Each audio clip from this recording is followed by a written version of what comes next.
Good evening. നമുക്ക് ഇന്നത്തെ class start ചെയ്യാം. നമ്മൾ ഡൗട്ട് ക്ലിയറൻസ് ചെയ്തു കേട്ടോ. നിങ്ങൾ ക്വസ്റ്റ്യൻ പേപ്പേഴ്സിൽ ഇപ്പൊ കഴിഞ്ഞേക്കുന്നതിന്റെ എല്ലാത്തിനെയും കളക്ട് ചെയ്ത് വെക്കണം കേട്ടോ. ആരും വിഷമിക്കണ്ട. നെക്സ്റ്റ് വീക്ക് മുതൽ കേട്ടോ ഇത് ഓരോ സ്കൂളുകളിലെയും നമുക്ക് ഇന്റർകണക്ട് ചെയ്യണം. അപ്പൊ നമുക്ക് ഭയങ്കര സ്ട്രെങ്ത് കിട്ടും. മനസ്സിലായി? ഓട്ടോമാറ്റിക്കലി നമ്മൾ പാസ്റ്റ് ഇയറിന്റെ കറക്റ്റ് ഓർഡറിൽ പഠിക്കുന്ന അടുത്ത വീക്ക് മുതൽ, അടുത്ത ആഴ്ച മുതൽ എന്ന് പറഞ്ഞാൽ വെനസ്ഡേ മുതൽ നമുക്ക് സ്റ്റാർട്ട് ചെയ്യാൻ പറ്റും. ഇന്ന് നമുക്ക് ആ ബയോമോളിക്യൂൾസ് പെട്ടെന്ന് ഒന്ന് ഓർത്ത് നോക്കാം. ബയോമോളിക്യൂൾ 5 ബയോമോളിക്യൂൾ ഏതൊക്കെയായിരുന്നു? Carbohydrate, protein, enzyme, vitamins, DNA and RNA. അല്ലെ? അതില് ലാസ്റ്റ് ക്ലാസ്സിൽ എടുത്തത് നമ്മൾ എന്തായിരുന്നു? Amino acid. അല്ലെ? ഫസ്റ്റ് അമിനോ ആസിഡ് എന്തായിരുന്നു ജോസഫ്? ഫസ്റ്റ് അമിനോ ആസിഡ് എന്തായിരുന്നു? അല്ല, അവിടെ പറഞ്ഞു കറക്റ്റ് ആണ്. എന്തായിരുന്നു? ഗ്ലൈസീൻ. അല്ലെ? അത് കഴിഞ്ഞാൽ അലാനിൻ. ഓർത്തു വെക്കാം. അപ്പോ ഈ പറയുന്ന അമിനോ ആസിഡ്സുകളെ പേരുകൾ ഒന്ന് ഓർത്തു വെച്ചേക്കണം. അത് കഴിഞ്ഞിട്ട് നമ്മൾ എടുത്തത് സ്വിറ്റർ അയോൺ എന്ന് പറയുന്ന ടോപ്പിക് എടുത്തു. Essential amino acid, non essential കഴിഞ്ഞു. അത് കഴിഞ്ഞിട്ട് നമ്മൾ എടുത്ത പ്രോട്ടീൻ. അല്ലെ? പ്രോട്ടീന്റെ പെപ്റ്റൈഡ് ബോണ്ട് വരെ എഴുതി. അല്ലെ? അത് കഴിഞ്ഞ് ക്ലാസിഫിക്കേഷൻ ഓഫ് പ്രോട്ടീൻ. അതാണ് ലാസ്റ്റ് ക്ലാസ്സിൽ നമ്മൾ സ്റ്റോപ്പ് ചെയ്തേക്കുന്നത്. Classification of protein. അതിൽ ഫസ്റ്റ് ഹെഡിങ് എഴുതി വെക്കാം, fibrous protein. Fibrous protein. Fibrous protein.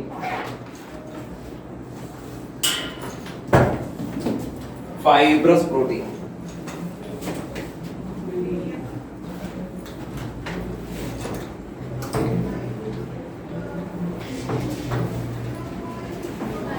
Fibrous protein കേട്ടോ. നോക്കാം. അപ്പോ ഇന്ന് അഭയാണ് നമുക്കത് പറഞ്ഞു തരാൻ പോണേ കേട്ടോ. ഒന്ന് ക്ലോസ് ചെയ്ത് കേട്ടോ. ഞാൻ എക്സ്പ്ലെയിൻ ചെയ്ത് തരാം കേട്ടോ. അവയൊന്ന് ആലോചിച്ചിട്ട് പറയാം. ഫൈബ്രസ് പ്രോട്ടീനില് പുറത്തു നോക്കാം. എക്സാമ്പിൾ നേരെ ഓപ്പോസിറ്റ് ആയിട്ട് പറയുക, കെരാറ്റിൻ. കെരാറ്റിൻ എന്ന് പറയുന്ന എക്സാമ്പിൾ ആണ്. മയോസിൻ മസിലിലുള്ള ഫൈബേഴ്സ് ആണ്. അതുപോലെ ഹെയറിലൊക്കെ ഉള്ള ഫൈബർ ആണ് ആക്ച്വലി എന്ത് വരുന്നത്? ഫൈബ്രസ് പ്രോട്ടീൻ, കെരാറ്റിൻ എന്ന് പറയുന്നത്. അപ്പോ പുറത്തു കെരാറ്റിൻ വരുന്നത് ഹെയറിലാണ്. മസിൽ വരുന്ന മയോസിൻ എന്ന് പറയുന്ന ഫൈബർ ആണ്. ഇതെല്ലാം വരുന്നത് ഫൈബ്രസ് പ്രോട്ടീൻ ആണ്. ഫൈബ്രസ് പ്രോട്ടീന്റെ പറയുന്നത് എങ്ങനെയാണ്? Polypeptide chain run parallel. Parallel അറിയാലോ എങ്ങനെയാ എന്ന് പറയേണ്ടത്? Polypeptide chain run parallel. ഇവർ തമ്മിൽ ഒരു ബോണ്ട് ഉണ്ടാവും, held together by hydrogen bond or disulfide bond. ഇത് ഹൈഡ്രജൻ ബോണ്ട് മാത്രം മതി കേട്ടോ. ഓക്കേ, പഠിച്ചല്ലോ ഇപ്പോ തന്നെ. എന്നിട്ട് എഴുതിയാൽ മതി കേട്ടോ. ഒന്നോർത്തെ, പോളിപെപ്റ്റൈഡ് ചെയിൻ. ഇത് പോളിപെപ്റ്റൈഡ് ചെയിൻ ആണ്. ഇത് എങ്ങനെയാ പോകുന്നത്? Run parallel and held together by hydrogen bond or disulfide bond. Hydrogen bond എന്ന് പറയാൻ മതി. ഓക്കേ, വേഗം പിന്നെ പോളിപെപ്റ്റൈഡ് ബോണ്ട് ബൈ എങ്ങനെയാ പാരലൽ. ഇവര് തമ്മിൽ എങ്ങനെയാ ബോണ്ട് ഇടുന്നത്?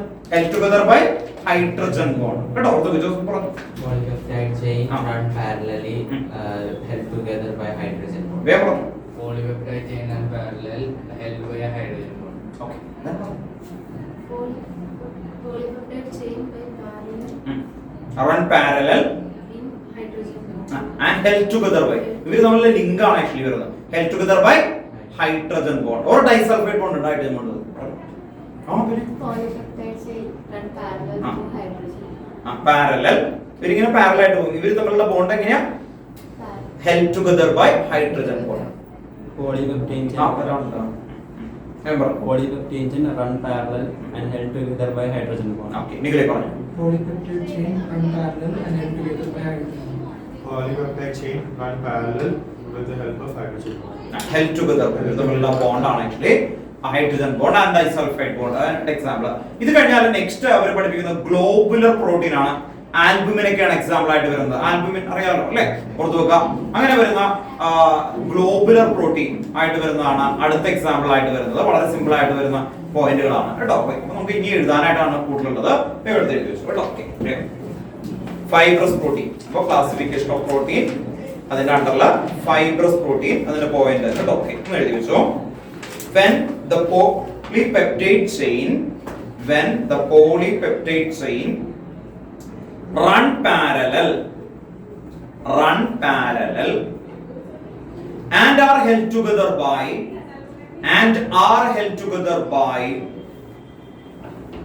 hydrogen. Held together by hydrogen and disulfide bond and disulfide bond.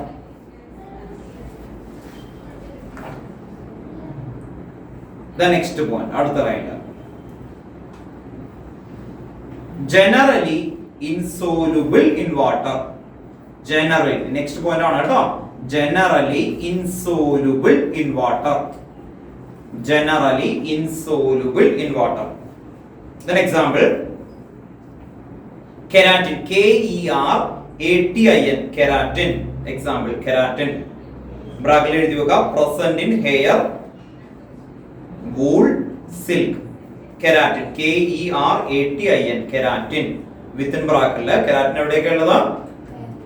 Hair, wool, silk. Bracket close ചെയ്യാം. Next example, myosin, M-Y-O-S-I-N. കേട്ടോ, ഓർത്ത് വെക്കുക. Within bracket എഴുതി വെക്കുക, present in muscle. Present in muscles.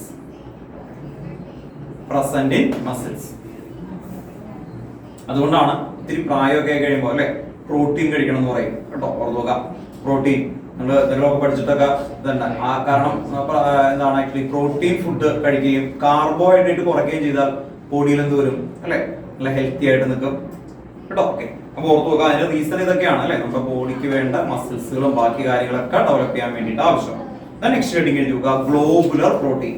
Globular protein, globular protein. അടുത്ത heading കേട്ടോ, globular protein. നമ്മളിപ്പോ എവിടെയാണ് നിൽക്കുന്നത്? Classification of protein. അതിൽ ഫസ്റ്റ് ഹെഡിങ് എന്തായിരുന്നു? Fibrous protein. സെക്കൻഡ് ഹെഡിങ് എന്താണ്? Globular protein. അപ്പൊ ആദ്യം രണ്ടായിട്ട് ഡിവൈഡ് ചെയ്യും, പിന്നെ വീണ്ടും പ്രൈമറി സെക്കൻഡറി, അങ്ങനെ രണ്ട് ടൈപ്പ് ആണ് ആക്ച്വലി കേട്ടോ. ഓർത്ത് നോക്കാം, ഗ്ലോബുലർ പ്രോട്ടീൻ അണ്ടർലൈൻ ചെയ്യാം, ഇവിടെ എഴുതി വെക്കാം. Polypeptide chain, polypeptide chain coil, polypeptide chain coil around to give a spherical shape. Polypeptide chain coil around to give a spherical shape. A spherical shape. Next line la example edutana, sorry, next line la എന്തായിരിക്കും? നേരത്തെ എഴുതിയ പോലെ generally soluble in water, മറ്റേത് insoluble. ഇതെന്തായിരിക്കും? Soluble. Point പോലെ കേട്ടോ, generally soluble in water. then example, രണ്ട് എക്സാമ്പിളുകളാണ് അടുത്ത ലൈനിൽ എഴുതി വെക്കുക. Example, insulin, albumin. രണ്ട് എക്സാമ്പിൾ ആണ്, insulin, albumin. Insulin, albumin. Insulin എന്തിനാണെന്ന് അറിയാലോ അല്ലേ, നമ്മുടെ ബോഡിയിലെ ഷുഗർ ഒക്കെ റെഡ്യൂസ് ചെയ്യാൻ വേണ്ടി വെക്കുന്ന ഹോർമോൺ ആണ്. അതുപോലെ ആൽബുമിൻ. രണ്ട് എക്സാമ്പിൾസ് ആണ് ആക്ച്വലി വരുന്നത് കേട്ടോ. ഓർക്കുക. ഇനി നമുക്ക് അനദർ ക്ലാസിഫിക്കേഷൻ 4 ആയിട്ട് ഇതിനെ ക്ലാസിഫൈ ചെയ്യും. പ്രൈമറി, സെക്കൻഡറി, ടെറിഷറി ആൻഡ് ക്വാട്ടറി കേട്ടോ. ഓർക്കുക, പ്രൈമറി, സെക്കൻഡറി, ടെറിഷറി, ക്വാട്ടറി, അങ്ങനെ 4 ആയിട്ട് വീണ്ടും ക്ലാസിഫിക്കേഷനിലേക്ക് വരും കേട്ടോ. ഓർക്കുക. അപ്പോൾ അതിലേക്കാണ് പോകുന്നത്. ആ ക്ലാസിഫിക്കേഷന് മുമ്പ് നമ്മളൊന്ന് ഓർക്കുക, പ്രൈമറി ക്ലാസിഫിക്കേഷൻ എന്ന് പറയുന്നത് പോളിപെപ്റ്റൈഡ് ചെയിൻ. ഇതൊരു പോളിപെപ്റ്റൈഡ് ചെയിൻ ആണെന്ന് വിചാരിക്കുക. ഇതൊരു പോളിപെപ്റ്റൈഡ് ചെയിൻ ആണ്. ഈ പോളിപെപ്റ്റൈഡ് ചെയിൻ ഇങ്ങനെ വന്നിട്ട് ഇങ്ങനെ കോയിൽ ചെയ്യും. ഇത് കേട്ടോ, കോയിലായി. ദെൻ അടുത്തത് പോളിപെപ്റ്റൈഡ് ചെയിൻ കോയിൽ ചെയ്ത് കണ്ടോ. നോക്കിയേ, നോക്കിയേ കണ്ടോ. ഇതെല്ലാം ഒരു പെർട്ടിക്കുലർ സീക്വൻസിലാണ് എടുത്തേക്കുന്നത്. ഞാൻ ഏകദേശം എടുക്കുന്നത് ഒരു 10 സെന്റിമീറ്റർ അല്ലെങ്കിൽ 5 സെന്റിമീറ്റർ അല്ലെങ്കിൽ 3 സെന്റിമീറ്റർ അങ്ങനെ എടുത്തിട്ട് ഞാൻ കോയിൽ ചെയ്തു കേട്ടോ. അതുപോലെ ഒരു പെർട്ടിക്കുലർ സീക്വൻസിൽ അത് കോയിലാവും. അങ്ങനെ കോയിലായാൽ അതിനെന്ത് വിളിക്കും? പ്രൈമറി. ഇങ്ങനെ വന്നാൽ എന്താണ് പ്രൈമറി. ഇനി നിങ്ങൾക്ക് സ്പ്രിംഗ് അറിയാലോ, അതുപോലെ ഇത് കണ്ടോ, ഇങ്ങനെ വന്നിട്ട് ഇതിങ്ങനെ കോയിലാവും. അങ്ങനെ കോയിലാവുന്നതാണ് എവിടെ വരാൻ പോകുന്നത്? സെക്കൻഡറിയിൽ. നോക്കിയേ, ഇത് കണ്ടോ സ്പ്രിംഗ് 3D ആണ്. അപ്പൊ ഞാൻ ഇത് പിക്ചറിലൊക്കെ വരച്ചു കഴിഞ്ഞാൽ നമുക്ക് ഒരു ഐഡിയ കിട്ടത്തില്ല അല്ലെ. പുറത്തു ഇത് കണ്ടോ 3D പോലെ ഇങ്ങനെ കോയിലായിട്ട് വരും. അങ്ങനെ കോയിലായിട്ട് വന്നു കഴിഞ്ഞാൽ അല്ലെ, പുറത്തു നോക്കുക, ഇതുപോലെ സ്പ്രിംഗ് പോലെ ഇങ്ങനെ വന്നു കഴിഞ്ഞാൽ അതിന് ആണ് എന്തിനു വരുന്നത്? സെക്കൻഡറി. സെക്കൻഡറിയിൽ 2 ടൈപ്പ് ഉണ്ട്. ഒന്ന് ആൽഫ ബീറ്റ പ്ലീറ്റഡ് ഷീറ്റ്, മറ്റേത് ആൽഫ ഹെലിക്സ്. അങ്ങനെ 2 സ്ട്രക്ചർ എവിടെയുണ്ട്? സെക്കൻഡറിയിലുണ്ട്. അപ്പൊ പ്രൈമറി വേറെ ഒന്നുമില്ല. എന്താണ്? പോളിപെപ്റ്റൈഡ് ചെയിൻ കോയിലിന്റെ പെർട്ടിക്കുലർ സീക്വൻസ്, അത്രേ ഉള്ളൂ. അവിടെ തീരും പ്രൈമറി. ഇപ്പൊ നമ്മൾ എഴുതും, അത് ഓക്കെ. മൈൻഡ് ഓർത്ത് വെക്കണം. ഒരു പെർട്ടിക്കുലർ സീക്വൻസ്. ഇത് കണ്ടോ, ഇവിടെ വന്നു വീണ്ടും ഇവിടെ തന്നെ ഇങ്ങനെ ബലൂൺ ഇങ്ങനെ ബലൂണൊക്കെ കണ്ടിട്ടില്ലേ ഒരേ ഇതുപോലെ, അതല്ലേ, അതുപോലെ ഒരു പെർട്ടിക്കുലർ സീക്വൻസ് ഇങ്ങനെ കോയിലാവും. അതിനെയാണെന്ന് വിളിക്കുന്നത് പ്രൈമറി. മറ്റേത് എങ്ങനെയായിരിക്കും? രണ്ട് ടൈപ്പ് ഉണ്ട്. സെക്കൻഡറിയിൽ രണ്ട് ടൈപ്പ്. ഒന്ന് പറഞ്ഞാൽ എന്താണ്? Alpha helix. ഇങ്ങനെ വരുന്നതാണ് ആൽഫ ഹെലിക്സ്. മനസ്സിലായോ? നല്ല ഭംഗിയിൽ വരും. ഞാൻ പിടിക്കുന്നുണ്ടോ? ആൽഫ ഹെലിക്സ് സ്പ്രിംഗ് ഒക്കെ അറിയാമല്ലോ, അതുപോലെ വരും. അടുത്ത വരുന്നതാണ് ബീറ്റ പ്ലേറ്റഡ് ഷീറ്റ് പോലെയാകും. എന്ന് പറഞ്ഞാൽ ഇങ്ങനെ പിടിച്ച് വലിച്ചു കഴിഞ്ഞാൽ അല്ലെ, റബ്ബർ ഒക്കെ പിടിച്ച് വലിക്കില്ല, അതുപോലെ ഇങ്ങനെ വലിച്ചു കഴിയുമ്പോൾ സ്ട്രെച്ച് ആയിട്ട് നിൽക്കും ആ പോളിപെപ്റ്റൈഡ് ചെയിൻ. അതിന് വരുന്നതാണ് ആക്ച്വലി ബീറ്റ പ്ലേറ്റഡ് ഷീറ്റ് എന്ന് പറയുന്നത്. അതാണ് സെക്കൻഡറി. സെക്കൻഡറി വീണ്ടും കോയിലായാൽ അടുത്ത എന്താവും? കോർണറി. കോർണറി വീണ്ടും കോയിലായാൽ എന്ത് പറ്റും കേട്ടോ? ഓർത്ത് നോക്കില്ല. ടെറിഷറി. ടെറിഷറി വീണ്ടും കോയിലായ കോർണറി. കോർണറി വരുള്ളൂ 4 സ്ട്രക്ചർ കേട്ടോ. ഓർത്ത് നോക്കാം. അപ്പോ ഓർഡറിലൊന്ന് ഓർത്ത് നോക്കാം. ഫസ്റ്റ് ഹെഡിങ് എഴുതി നോക്കാം, പ്രൈമറി സ്ട്രക്ചർ കേട്ടോ. ക്ലാസിഫിക്കേഷൻ ഓഫ് എന്തിനാണ് ഇപ്പൊ പഠിച്ചുകൊണ്ടിരിക്കണേ? ഇപ്പൊ വന്നേക്കുന്ന ആൾക്കാരൊന്ന് ശ്രദ്ധിക്കാം. നമ്മൾ എടുത്തുകൊണ്ടിരുന്നത് classification of protein, fibrous protein എടുത്തു കഴിഞ്ഞു. അത് കഴിഞ്ഞിട്ട് അടുത്ത എന്തായിരുന്നു എടുത്തത്? നിങ്ങൾ പറ. Globular protein. അതിന് രണ്ടിന് എക്സാമ്പിൾ ഒക്കെ എഴുതി, ഡെഫിനിഷൻ എഴുതി. അത് കഴിഞ്ഞിട്ട് അടുത്ത ക്ലാസിഫിക്കേഷൻ ആണ് ഇനി എഴുതാൻ പോകുന്നത്. രണ്ട് ടൈപ്പ് ആണ്. ആദ്യത്തെ ആയിരുന്നു ഫൈബറസ് ആൻഡ് ഗ്ലോബുലർ. ഇനി എന്താ വരാൻ പോകുന്നത് ക്ലാസിഫിക്കേഷനില്? Primary structure of protein. അടുത്ത എന്തായിരിക്കും? സെക്കൻഡറി. അടുത്ത ടെറിഷറി. അടുത്ത കോർണറി കേട്ടോ. വേഗം എഴുതി വെച്ചോ. പ്രൈമറി സ്ട്രക്ചർ ഓഫ് പ്രോട്ടീൻ വേഗം എഴുതി വെക്കാം. Primary structure of protein underline ചെയ്യാം. Primary structure of protein.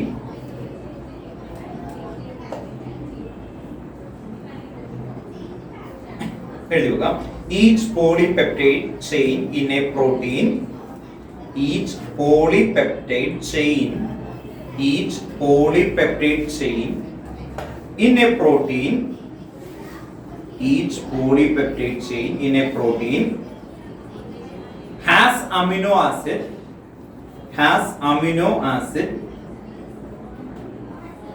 each polypeptide in a protein has amino acids linked with each other in a specific sequence, linked with each other in a specific sequence.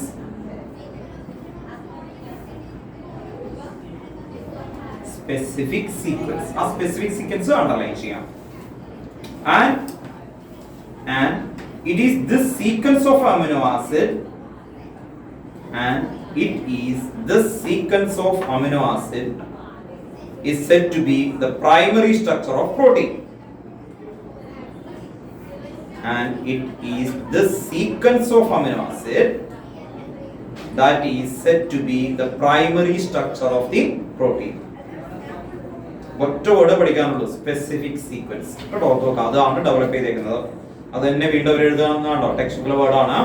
And it is the sequence of amino acid that is said to be the primary structure of that protein. അപ്പോൾ ഇത്രയും എഴുതിയേക്കുന്ന വേർഡില് പുറത്തുള്ള specific സീക്വൻസിൽ ഇങ്ങനെ coil ചെയ്യും. അതിനെയാണ് നമ്മൾ എന്ത് വിളിച്ചത്? Primary structure. ഏത് വേർഡാണ് അണ്ടർലൈൻ ചെയ്തിരിക്കുന്നത്? Specific sequence. എനിക്ക് ഞാൻ കുറച്ച് കഴിയുമ്പോൾ നമ്മൾ പറയും, അപ്പൊ എനിക്ക് കിട്ടണം പ്രൈമറി സ്ട്രക്ചർ എന്തായിരുന്നു? പോളിപെപ്റ്റൈഡ്. എല്ലാത്തിലും പോളിപെപ്റ്റൈഡ് ചെയിൻ അല്ലേ തുടങ്ങുന്നത്? എന്തായിരുന്നു polypeptide chain? Coil specific sequence. അത്രയും ഓർത്ത് വെച്ചാൽ. അടുത്ത ഹെഡിങ് എഴുതി നോക്കുക, secondary structure of protein. Next heading secondary structure of protein. First point എഴുതി വെക്കാം. Secondary structure divided into two type, alpha helix and beta pleated sheet like structure. Alpha helix and beta pleated sheet like structure. രണ്ട് structure ആണ് കേട്ടോ. പുറത്ത് നോക്കാം. Alpha helix and beta pleated, PLEATED കേട്ടോ. Beta sign കൊടുത്താൽ മതി കേട്ടോ. Beta pleated, PLEATED, pleated sheet structure. Beta pleated sheet structure.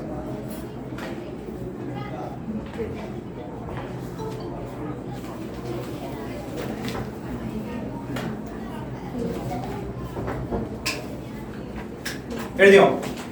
Okay. അപ്പോ നമുക്ക് ഇതിലേക്ക് വരാം. ആൽഫ ഹെലിക്സ് എന്ന് പറയുന്ന സ്ട്രക്ചർ ആണ് ആദ്യം പോയിന്റിൽ വരുന്നത്. ആൽഫ ഹെലിക്സ്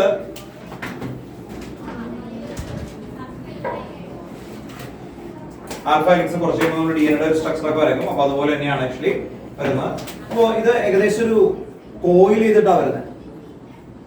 ഇങ്ങനെ കോയിൽ ചെയ്ത് പോവാണ്, അല്ലെങ്കിൽ ഇത് ഇങ്ങനെ റൗണ്ട് ചെയ്ത് വരേണ്ടി വരും. ഇങ്ങനെ റൗണ്ട് ചെയ്യുന്ന പോലെ ഇങ്ങനെ വരക്കും. അപ്പോ ഈ കോയിലില് സിമ്പിൾ ആയിട്ട് ഓർത്ത് നോക്കാം. ഇതിലൊരു ചെറിയൊരു പോർഷൻ മാത്രം എടുക്കാം നമുക്ക്.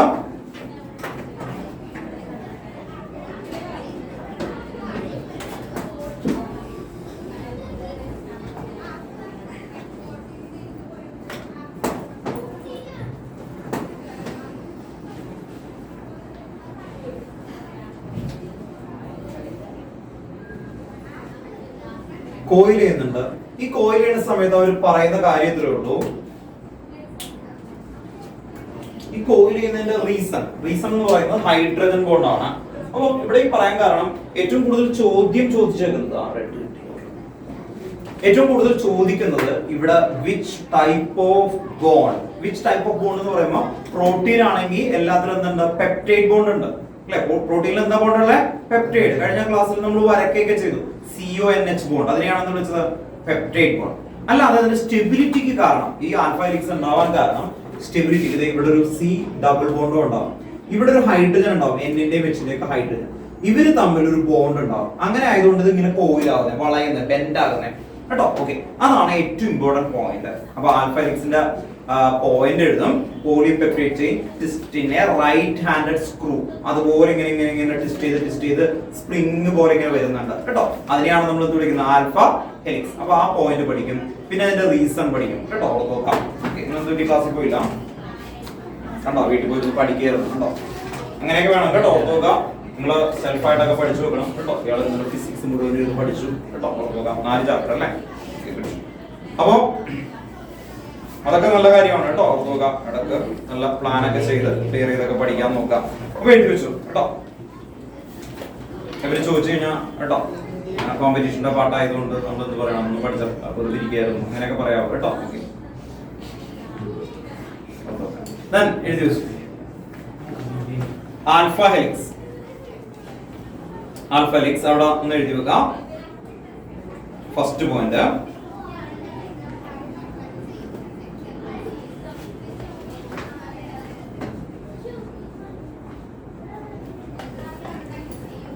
polypeptide chain form all possible hydrogen bond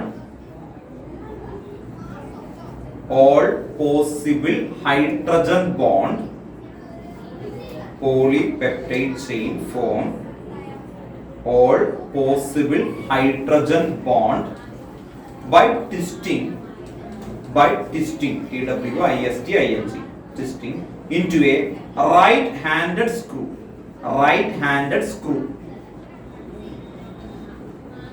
ബ്രാക്കറ്റിൽ എഴുതി വെക്കുക ഹെലിക്സ്. അതിനെയാണ് അവർ ഹെലിക്സ് എന്ന് വിളിക്കുന്നത്.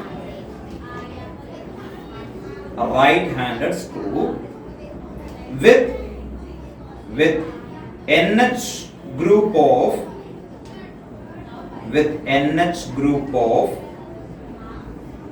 ഇങ്ങനെ എഴുതി NH group hydrogen bond to C double bond. വലിയ സെന്റൻസ് ആണ്, അതൊന്ന് ഷോർട്ട് ആക്കാം. NH group എങ്ങനെയാണ്? NH group hydrogen bond with CO കേട്ടോ. NH bond hydrogen bond with CO. നമ്മൾ ലാസ്റ്റ് ക്ലാസ്സിൽ പെപ്റ്റൈഡ് ബോണ്ട് എഴുതിയപ്പോ നമ്മൾ കണ്ടു എങ്ങനെയാ COH-ഉം NH3 കൂടി NH2 കൂടി വരുമ്പോൾ അതിൽ നിന്ന് ഒരു വാട്ടർ മോളിക്യൂൾ റിലീസ് ചെയ്തിട്ട് ഇങ്ങനെ ജോയിൻ ചെയ്യും. അതിനെയാണ് എന്ത് വിളിച്ചത്? Peptide bond. അങ്ങനെ ഈ പെപ്റ്റൈഡ് ബോണ്ട് ഇങ്ങനെ ചെയിൻ ആയിട്ട് പോയിക്കൊണ്ടിരിക്കും അല്ലെ. പുറത്തു നോക്കുക, ആ ചെയിൻ തന്നെ സമയത്ത് അതിലെ COയും NH-ഉം തമ്മിൽ എന്തുണ്ടാവും? ഹൈഡ്രജൻ ബോണ്ട് ഉണ്ടാവും അല്ലെ. അതിനെയാണ് നമ്മൾ ഹൈഡ്രജൻ ബോണ്ട് ആയിട്ട് കൺസിഡർ ചെയ്ത് വെക്കുന്നത്. അപ്പൊ ഫസ്റ്റ് പോയിന്റ്. സെക്കൻഡ് പോയിന്റ് എഴുതി വെക്കാം. അടുത്ത ലൈൻ എഴുതി വെക്കാം.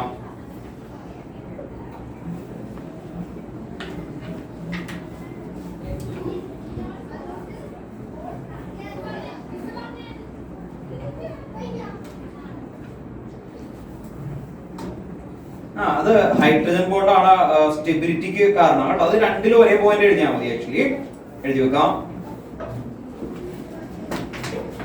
Stability of alpha helix due to hydrogen bond. ഇത് ആൽഫ ഹെലിക്സിനും ബീറ്റാ പ്ലേറ്റിനും ഒരേ വേർഡ് എഴുതാൻ വേണ്ടിയിട്ടാണ് കേട്ടോ. Stability Stability of alpha helix is due to hydrogen bonding.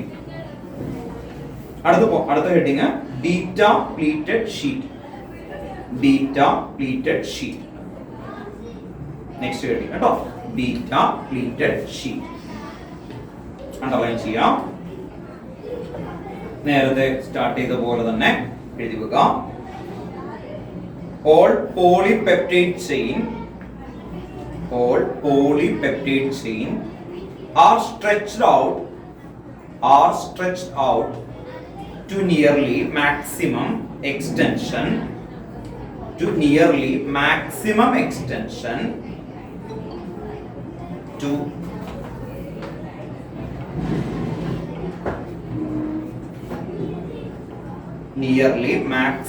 extension and then laid, LAID, laid side by side. All polypeptide chain are stretched out to nearly maximum extension and then laid, LAID, laid side by side, which are held together by intermolecular hydrogen. Which are held together by intermolecular hydrogen bonding. Intermolecular, കേട്ടോ, INTER കേട്ടോ, intermolecular hydrogen bonding. Which are held together by intermolecular hydrogen bonding. Okay അല്ലേ? Intermolecular hydrogen bonding. അതുകൂടി ആ ഒരു option തീർന്നു. Meaning ഒന്ന് ഓർത്തെ. Polypeptide ചെയിനുകൾ എന്ത് ചെയ്യുന്നു അല്ലെ, ഇതുപോലെ ഇങ്ങനെ കോയിലായിട്ടൊക്കെ നിൽക്കുന്ന സമയത്ത് അവർ എന്ത് ചെയ്യും, മാക്സിമം സ്ട്രെച്ച് ചെയ്യുന്നു. അങ്ങനെ വരുമ്പോൾ ഷീറ്റ് പോലെ, ഇത് കണ്ടോ, ഇതുപോലത്തെ ഇങ്ങനെയുള്ള നല്ല ഷീറ്റ് പോലെ, അത് ഇതുപോലെ നല്ല ക്രോസ്ഡ് ആയിട്ട് ഇങ്ങനെ കുറെ ഉണ്ടാവും അല്ലെ, അങ്ങനെ വന്ന് ഫൈബേഴ്സിന്റെ ഒരു ഷീറ്റ് പോലെ അത് ബിഹേവ് ചെയ്യും. ഇനി അത് സ്ട്രെച്ച് ചെയ്യുന്ന സമയത്ത് അത് ബ്രേക്ക് ചെയ്യാതിരിക്കാനായിട്ട് ഇത് കണ്ടോ, ഇവർ തമ്മിൽ ഒരു അട്രാക്ഷൻ വരും. ആ അട്രാക്ഷൻ ആണ് എന്ത് വിളിച്ചത്, ഇന്റർ മോളിക്കുലർ ഹൈഡ്രജൻ ബോണ്ട് കേട്ടോ. ഓർത്ത് നോക്കാം. അടുത്ത പോയിന്റ് എന്താ എഴുതണം, നമ്മൾ നേരത്തെ എഴുതിയ അതേ വേർഡ് എഴുതിയേ. എന്തായിരുന്നു നേരത്തെ വേർഡ്? സ്റ്റെബിലിറ്റി അല്ലെ. Stability of beta pleated sheet is due to hydrogen bonding. ഓർത്ത് നോക്കാം കേട്ടോ, ഒന്ന് എഴുതി വെക്കാം. Stability of beta pleated sheet due to hydrogen bonding. കൂടുതൽ റിപ്പീറ്റഡ് ആയിട്ട് ആ വേർഡിങ് വന്നിട്ടുണ്ട്. Stability of intermolecular hydrogen bonding is due to hydrogen bonding. ചോദിച്ചു.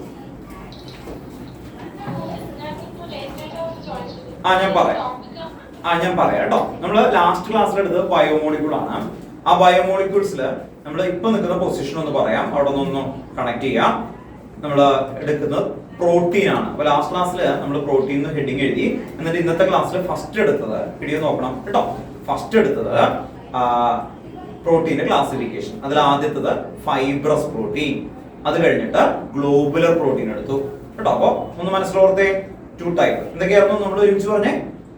Fibrous protein and globular protein കേട്ടോ. അയാൾക്ക് വേണ്ടി മാത്രമല്ല, എല്ലാവരും കൂടി ഒന്ന് പറഞ്ഞു, നിങ്ങൾ പഠിക്കാൻ നോക്കണം കേട്ടോ. ഓർത്ത് നോക്കാം, fibrous protein and globular protein. അത് കഴിഞ്ഞിട്ട് പ്രോട്ടീനെ നമ്മൾ 4 ആയിട്ട് വീണ്ടും ക്ലാസിഫൈ ചെയ്തു. അതിൽ വരുന്നതാണ് പ്രൈമറി സ്ട്രക്ചർ, പിന്നെ വരുന്നത് secondary structure, tertiary structure, quaternary structure.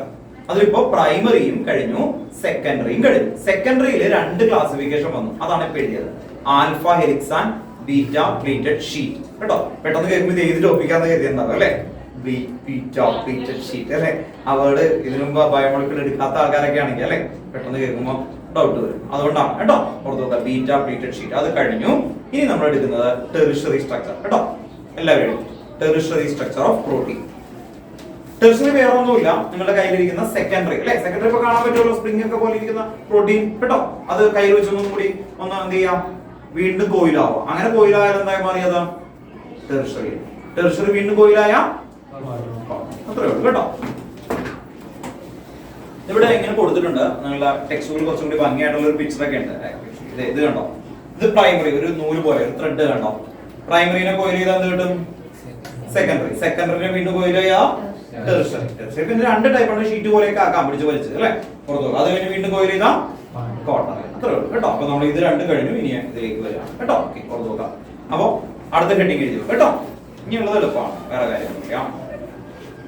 Tertiary structure of protein. Tertiary structure of protein.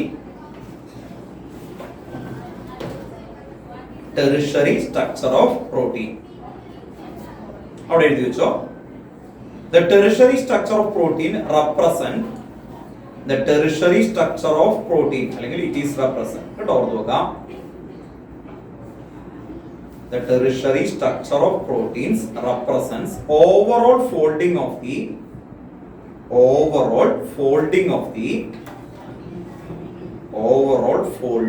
the polypeptide chain. The tertiary structure of protein represent overall folding of the polypeptide chain. That is further folding of the secondary structure. അത്രേ ഉള്ളൂ കേട്ടോ. That is further folding of the secondary structure. That is further folding of the secondary structure. Then tertiary കഴിഞ്ഞു. അടുത്ത എന്തായിരിക്കും? Quaternary കേട്ടോ. Quaternary quaternary structure of protein.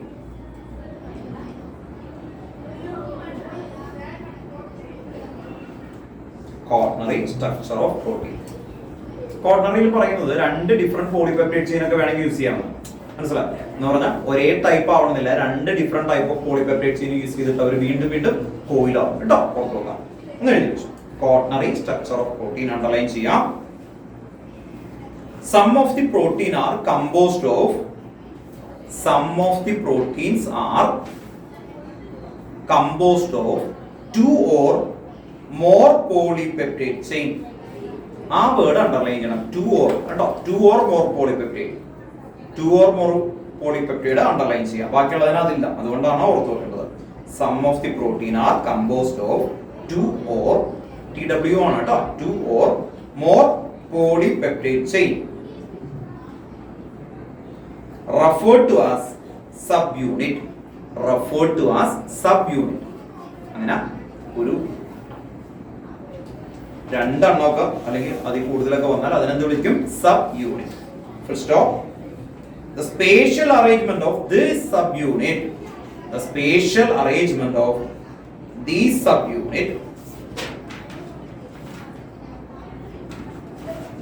is known as quaternary structure.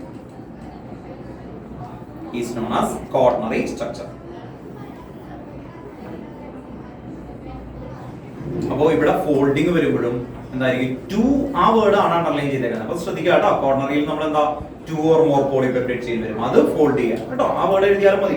പിന്നെ further fold ചെയ്ത് കഴിഞ്ഞാൽ coronary വരും കേട്ടോ. അത് കഴിഞ്ഞു. അപ്പൊ ക്ലാസിഫിക്കേഷൻ കംപ്ലീറ്റ് ആയി. ഇനി ലാസ്റ്റ് ടോപ്പിക് ആണ് പ്രോട്ടീൻ. ഈ ചാപ്റ്റർ കഴിഞ്ഞില്ല, ഉണ്ട് ഇഷ്ടം പോലെ. അപ്പോൾ അടുത്ത ഹെഡിങ് എഴുതുക. Denaturation of protein. Denaturation. DENATURATION. Denaturation of protein. Denaturation of protein. Denaturation of protein.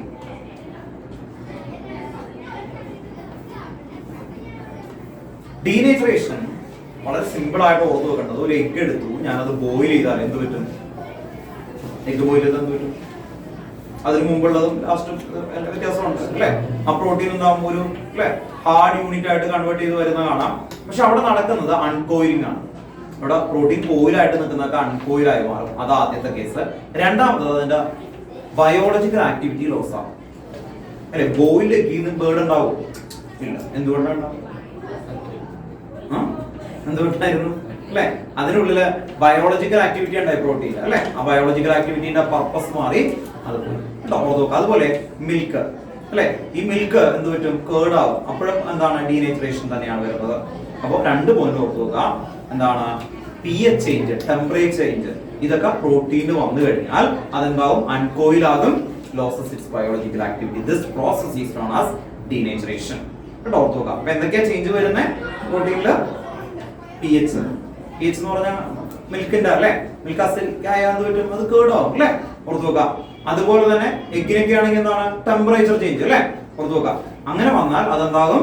Denatured ആകും. ഡീനേച്ചേർഡ് എന്ന് പറഞ്ഞാൽ എന്താ? അൺകോയിൽ ആകും. രണ്ടാമത്തെ പോയിന്റ് എന്തായിരുന്നു?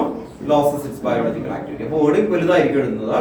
ഈ വേർഡ് ഓർത്ത് വെച്ചേക്കണം. ഈ കൺസെപ്റ്റ് ഇതാണ് കേട്ടോ. ഓക്കെ, ഒന്ന് എഴുതി വെച്ചു.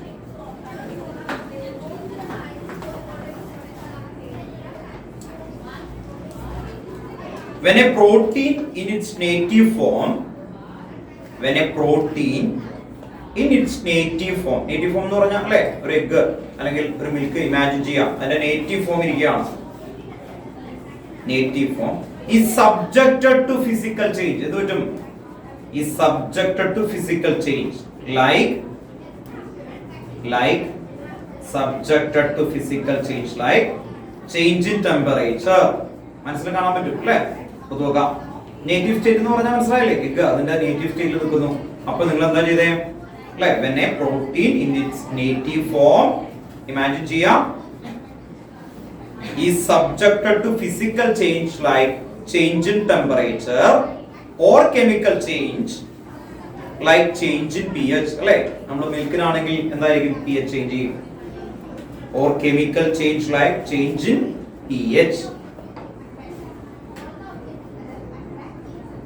Chemical change like change in pH, the hydrogen bond are disturbed. ആ ഹൈഡ്രജൻ ബോണ്ട് അണ്ടർലൈൻ ചെയ്തേ, എന്തുകൊണ്ടാണ് എന്നുള്ളത് ചോദിക്കും. Hydrogen bond are disturb. Hydrogen bond underline ചെയ്യുക കേട്ടോ. Hydrogen bond are disturb. Full stop കേട്ടോ.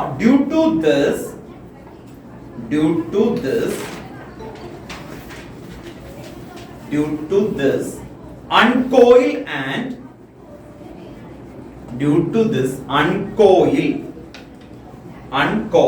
and protein loses its biological activity. Due to this uncoil and protein loses its biological activity. To stop, this is called denaturation of protein. This is called denaturation of protein. This is called denaturation of protein.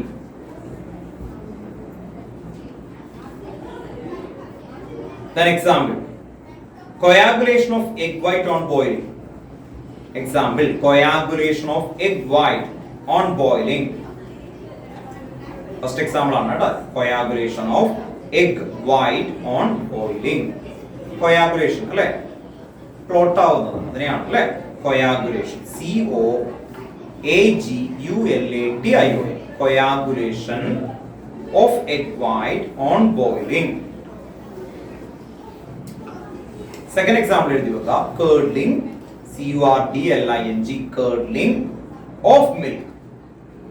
Curdling of milk. അല്ലേ, ഇതോടുകൂടി ആ portion തീരുകയാണ്. Protein എന്ന് പറയുന്ന topics അവിടെ തീരുകയാണ് actually വരുന്നത്. അപ്പോൾ സെക്കൻഡ് ബയോമോളിക്യൂൾ അവിടെ തീർന്നു. പക്ഷെ ഇതിന്റെ താഴെ ഒരു സിമ്പിൾ ക്വസ്റ്റൻ ഉണ്ട്, നിങ്ങൾക്ക് എല്ലാവർക്കും ആൻസർ ചെയ്യാൻ പറ്റാവുന്നതാണെന്ന് പറയണം. Where does the water present in the egg go after boiling the egg? Egg boil ചെയ്യുന്നതിന് മുമ്പ് പൊട്ടിച്ച് നോക്കി കഴിഞ്ഞാൽ അല്ലെ, ഒരു ലിക്വിഡ് അല്ലേ, അത് ബോയിൽ ചെയ്താൽ അല്ല വാട്ടർ അവിടെ പോകും. ഹാർഡായി എവിടെ പോയി? ഡീനേച്ചറേഷൻ ആണെന്ന് മനസ്സിലായി, പക്ഷെ എന്ത് പറ്റി? ആ വെള്ളത്തിനവിടെ പോയി. കറക്റ്റ് ആയിട്ട് ആൻസർ പറയണം. ഇപ്പൊ പറഞ്ഞു പോലെ എഗ് ബോയിൽ ചെയ്താൽ കോയാഗുലേഷൻ എന്നൊക്കെ പറഞ്ഞു, പക്ഷെ ആ വാട്ടർ അവിടെ പോകും. കോയാഗുലേറ്റ് ചെയ്ത് വെള്ളം ഉണ്ടല്ലോ, ആ വെള്ളം എന്താ പോകുന്നത്? ആ വാട്ടർ എന്തായി മാറും? അതാണ് അണ്ടർലൈൻ ചെയ്തിരിക്കുന്നത്. എന്നാ അണ്ടർലൈൻ ചെയ്തിരുന്നത് ഹൈഡ്രജൻ.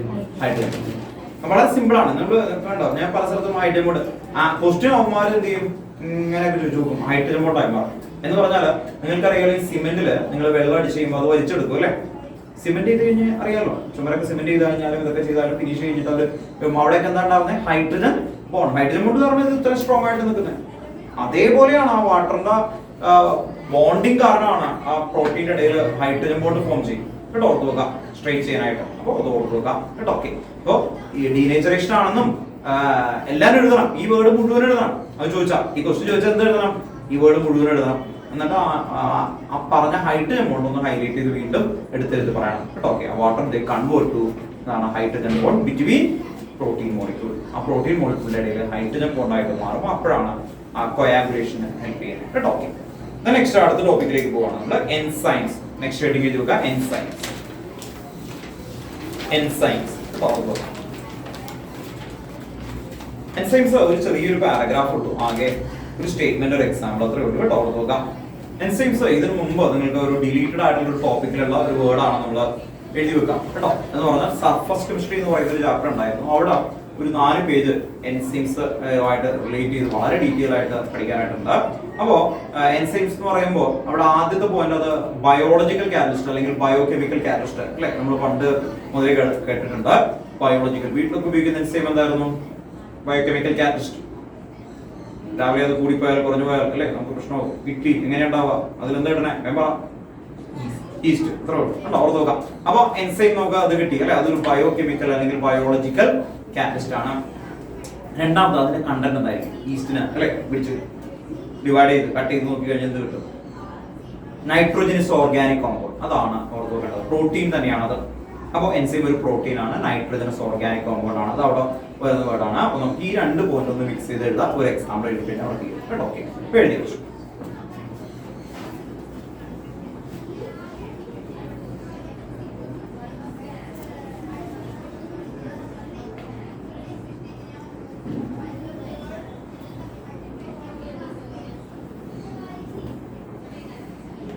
ഫസ്റ്റ് പോയിന്റ് എഴുതി വെക്കാം. Almost all the enzymes are globular protein. Almost all the enzymes are globular protein.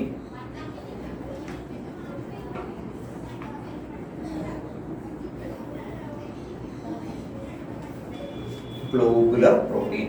Stop. Continuous side എഴുതി വെക്കാം. Enzymes are very specific for a particular reaction.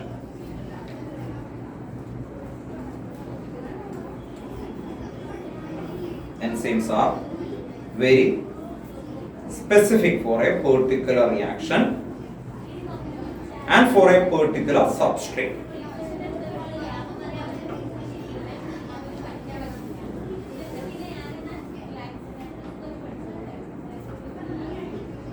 And for a particular substrate. Second point, അടുത്ത line എഴുതി വെക്കാം. Nitrogen is organic compound. Second point എഴുതി വെക്കാം. Nitrogenous organic compound.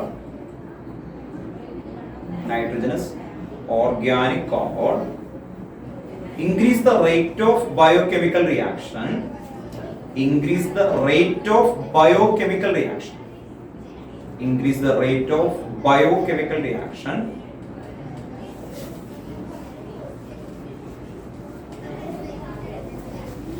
So, enzyme is known as biocatalyst or biological catalyst. Biological catalyst എന്നല്ലേ? Enzyme is known as biological catalyst.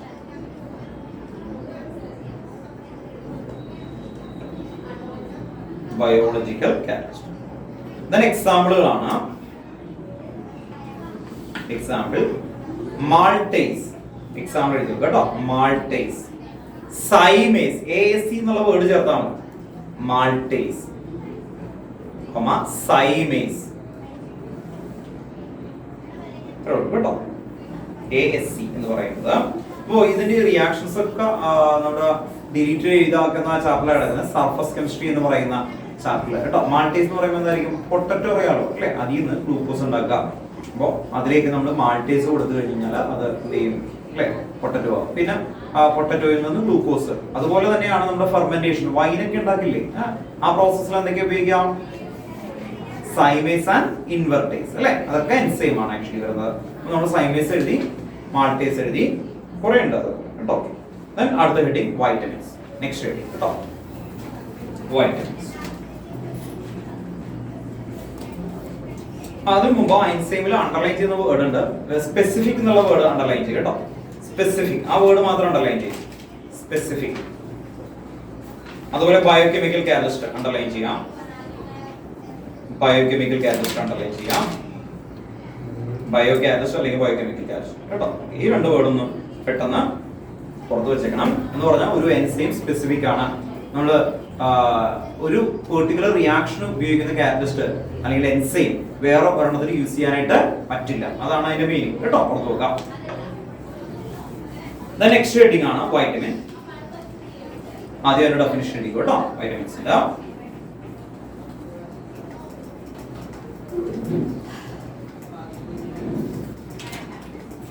organic compound record in the diet.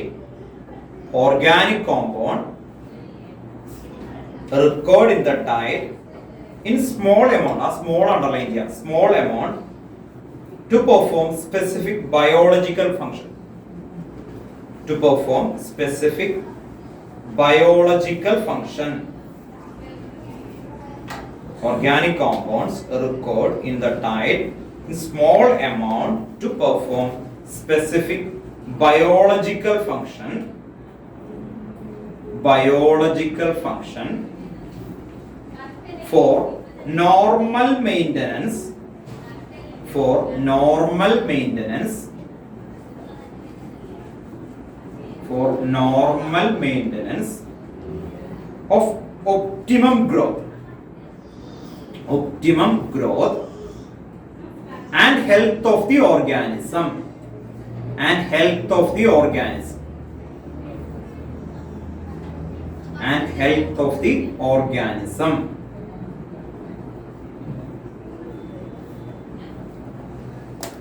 Health of the organism. Next ലൈനിൽ എഴുതി വെക്കാം. വൈറ്റമിന്റെ word എന്ന് പറഞ്ഞാൽ vitamin hyphen ഇട്ടിട്ട് vital plus amine. Vitamin hyphen.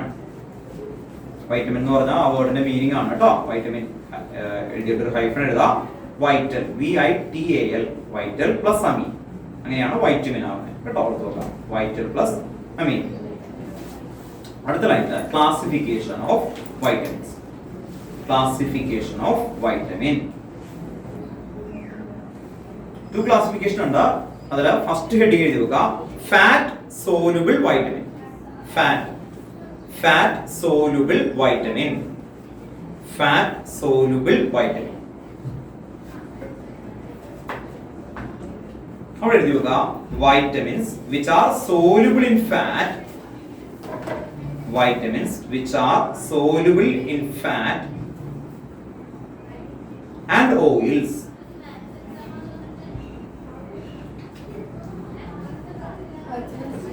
Soluble in fat and oils. Fat and oils. Vitamins which are soluble in fat and oils but insoluble in water. Insoluble in water.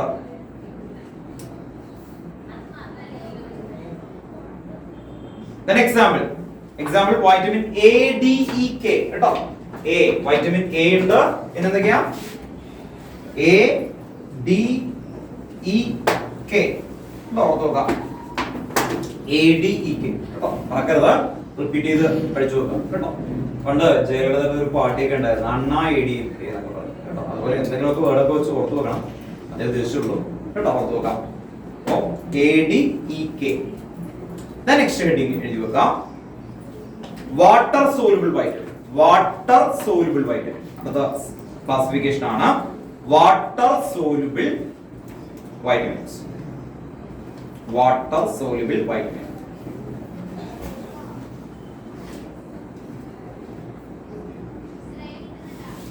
First point എഴുതുക. Water soluble vitamin must be supplied.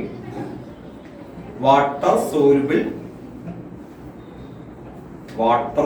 vitamins must be supplied regularly in diet. Regularly in diet because they are water soluble vitamin must be supplied regularly in diet because they are excreted in urine and cannot be stored in our body. Excreted in urine and cannot be stored in our body.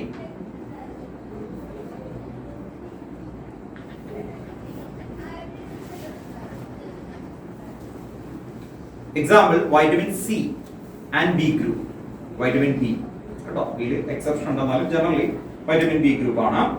Vitamin C, vitamin C example കേട്ടോ, vitamin C and vitamin B. പുറത്തൊക്കെ ഏറ്റവും important ആയിട്ട് നിൽക്കുന്നതാണ് water soluble vitamin. നമ്മുടെ ബോഡിയിൽ store ചെയ്യില്ല അല്ലെ, അതുകൊണ്ട് റെഗുലർ ആയിട്ട് അല്ലെ എല്ലാ ദിവസവും വൈറ്റമിൻസ് ഉള്ള ഒരു ഫ്രൂട്ട്സ് ഒക്കെ കഴിച്ചാൽ നല്ലതാണ്. വൈറ്റമിൻ സി ഉള്ളത്, വൈറ്റമിൻ സി ഇതിലൊക്കെ ഉള്ള പണ്ട് മുതലേ അറിയാം എന്തൊക്കെയാ. ഓറഞ്ച് എന്ന് പറഞ്ഞ ഏത് ഫാമിലിയാ?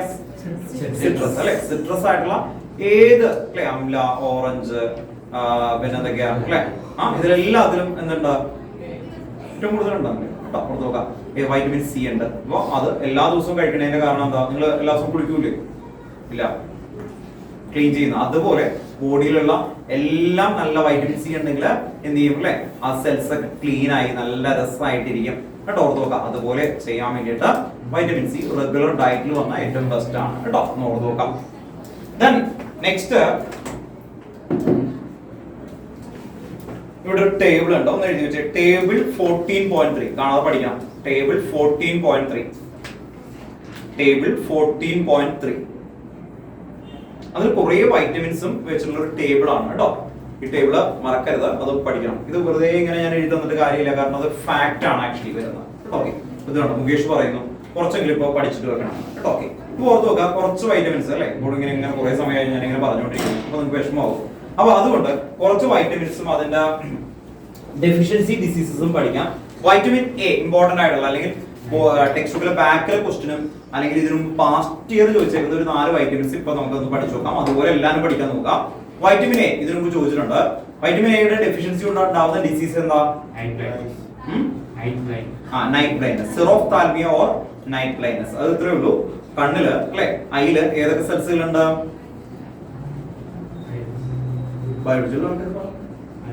ഐറിസും സെല്ലും മറ്റേ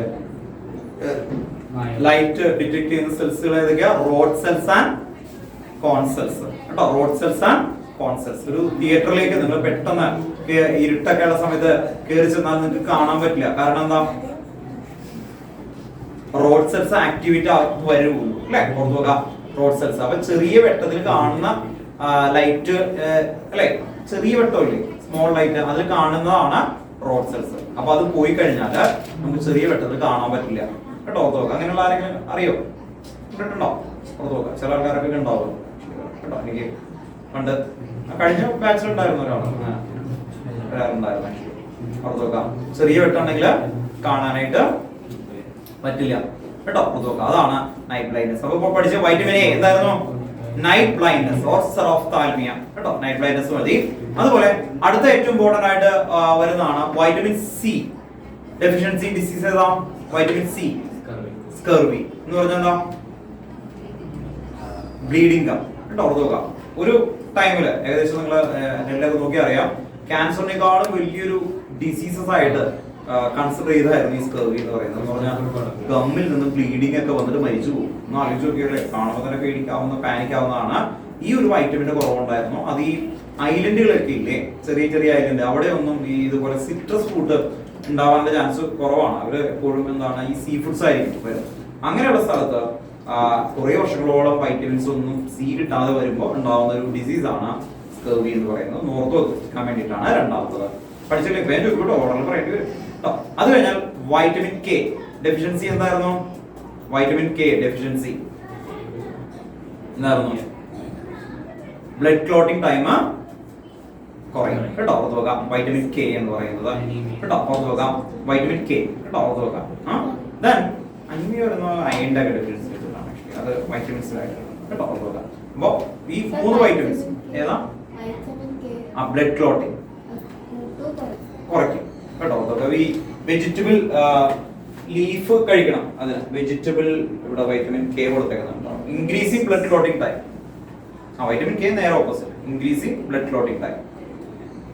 ഇൻക്രീസ് ചെയ്യാന്ന് പറഞ്ഞാൽ വൈറ്റമിൻ കെ കഴിച്ചു കഴിഞ്ഞാൽ ക്ലോട്ടിംഗ് ടൈം എന്ത് ചെയ്യും? ഇൻക്രീസ് ചെയ്യും. ക്ലോട്ടിംഗ് ടൈം ഇൻക്രീസ് ചെയ്താൽ അതിന്റെ ഗുണം എന്താ? നേരെ തിരിച്ചാണ് കേട്ടോ.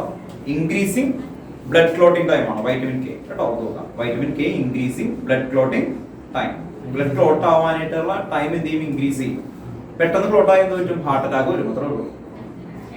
ഐഡിയ മനസ്സിലായില്ലേ? ക്ലോട്ടിംഗ് ഇത് വരും. ആ സമയത്ത് ക്ലോട്ട് ആയില്ലെങ്കിൽ എന്ത് പറ്റും?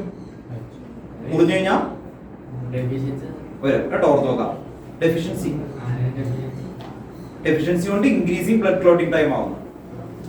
ഡെഫിഷ്യൻസി കൊണ്ട് കേട്ടോ, ഓർത്ത് നോക്കാം. നമ്മള് ഡെഫിഷ്യൻസി ഡിസീസസ് ആണ് ആക്ച്വലി വരുന്നത്. അപ്പൊ വൈറ്റമിൻ കെ യുടെ ഡെഫിഷ്യൻസി കൊണ്ട് എന്ത് പറ്റും? ഇൻക്രീസിങ് ബ്ലഡ് ക്ലോട്ടിംഗ് ടൈം വരും. വൈറ്റമിൻ കെയുടെ ഡെഫിഷ്യൻസി കൊണ്ട് ഇൻക്രീസിങ് ബ്ലഡ് ക്ലോട്ടിംഗ് ടൈം. മനസ്സിലായോ? വൈറ്റമിൻ കെ ഡെഫിഷ്യൻസി എന്ത് വരും? Increasing increasing blood clotting time കേട്ടോ, ഓർത്ത് നോക്കാം. അപ്പോ ഓർത്ത് നോക്കാം. അത് കഴിഞ്ഞ് പിന്നെ നമുക്ക് ഏറ്റവും കൂടുതലായിട്ട് വന്നേക്കുന്നത് ബെറി എന്ന് പറഞ്ഞിട്ട് ഒരെണ്ണം കൂടി ഉണ്ടായിരുന്നു.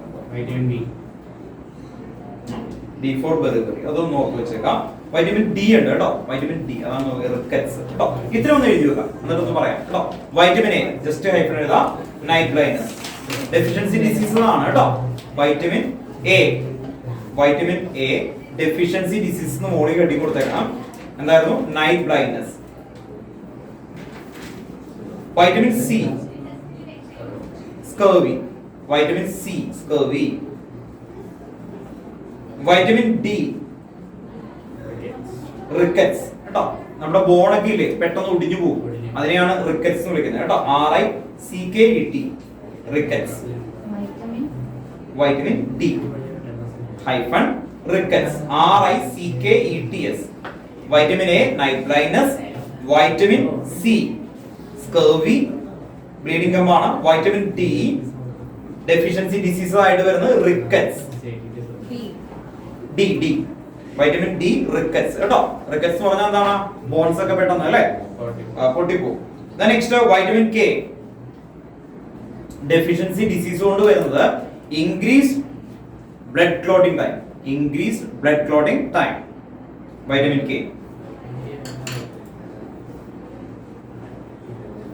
കെ കേട്ടോ. Increase blood clotting time. ഏതാ? ആവശ്യത്തിന് വേണം. അപ്പൊ നമുക്ക് എന്താണ് ആക്ച്വലി വൈറ്റമിൻ കെ ഉണ്ട് അല്ലെ? അങ്ങനെ ഓൾറെഡി കെ ഉണ്ടെങ്കിൽ മാത്രമാണ് നമ്മുടെ കൈ മുറിഞ്ഞു കഴിഞ്ഞാൽ അവിടെ എന്താ പെട്ടെന്ന് ക്ലോട്ട് ഉണ്ടാവും അല്ലെ? ഇത് വരുന്നത്. വൈറ്റമിൻ കെ ഇല്ലെങ്കിൽ എന്ത് പറ്റും? കുറെ സമയം എടുക്കും ക്ലോട്ട് ആവാൻ. മനസ്സിലായി? ഈ വൈറ്റമിൻ കെ കൂടിയാൽ എന്ത് പറ്റും ബോഡിയിൽ?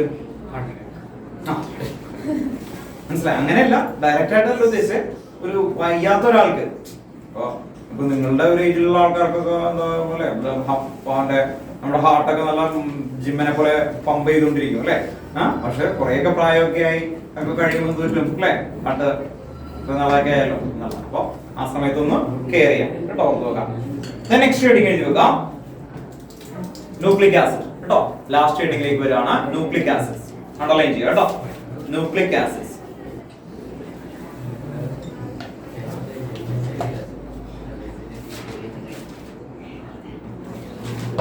ന്യൂക്ലിക് ആസിഡ് എന്ന് പറഞ്ഞാൽ ഇവിടെ നമുക്ക് വരുന്നത് DNA ആൻഡ് RNA ആണ് കേട്ടോ. DNA ആൻഡ് RNA കേട്ടോ. അപ്പൊ നമ്മൾ നേരെ ഈ DNA RNA ഡിഫറൻസിലേക്കാണ് പോകുന്നത് കേട്ടോ. DNA ആൻഡ് RNA ഡിഫറൻസ് ആയിട്ടൊരു ടേബിൾ ആണ്. ആ ടേബിളിലേക്കാണ് പോകുന്നത്. അതിനു മുമ്പ് ഈ ന്യൂക്ലിക് ആസിഡ്സിന്റെ ഒരു പോയിന്റ് എഴുതാം, അത് കഴിഞ്ഞിട്ട് ടേബിളിലേക്ക് വരാം കേട്ടോ. ഓർത്ത് വെക്കാം. ഒന്ന് എഴുതി വെച്ചു.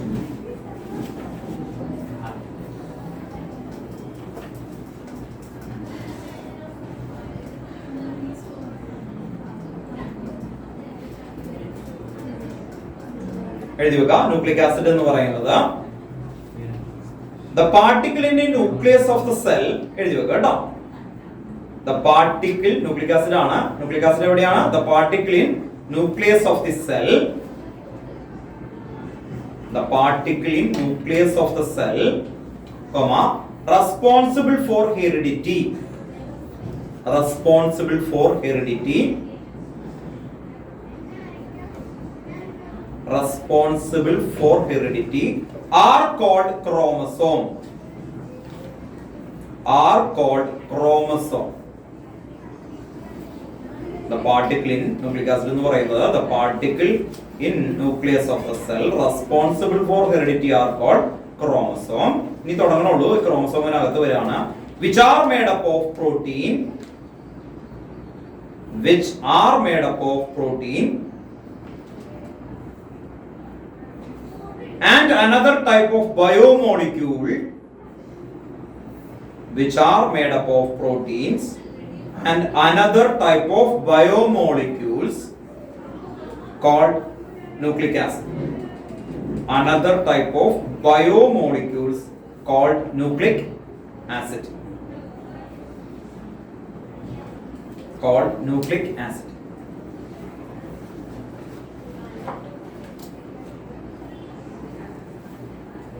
The next അടുത്ത ലൈനിൽ എഴുതി നോക്കാം. These are mainly of two type. These are mainly of two type. ഏതൊക്കെയായിരിക്കും? DNA and RNA. DNA and RNA.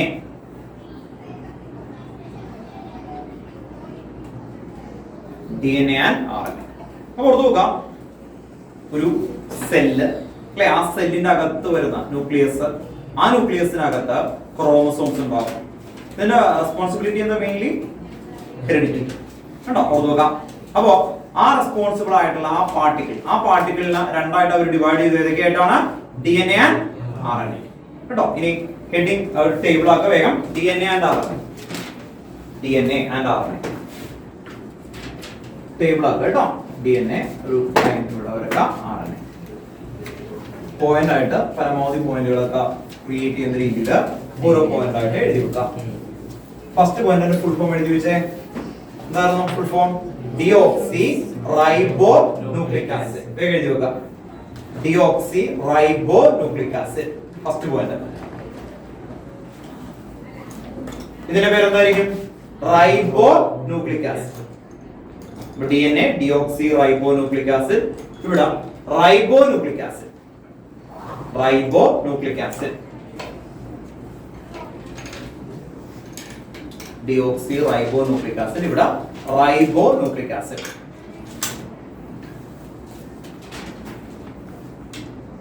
Then second point, DNA containing bases. DNA containing bases. കേട്ടോ? DNA containing bases. Adenine. DNA containing bases എന്തൊക്കെയായിരുന്നു? Adenine, guanine, cytosine, thymine. കേട്ടോ?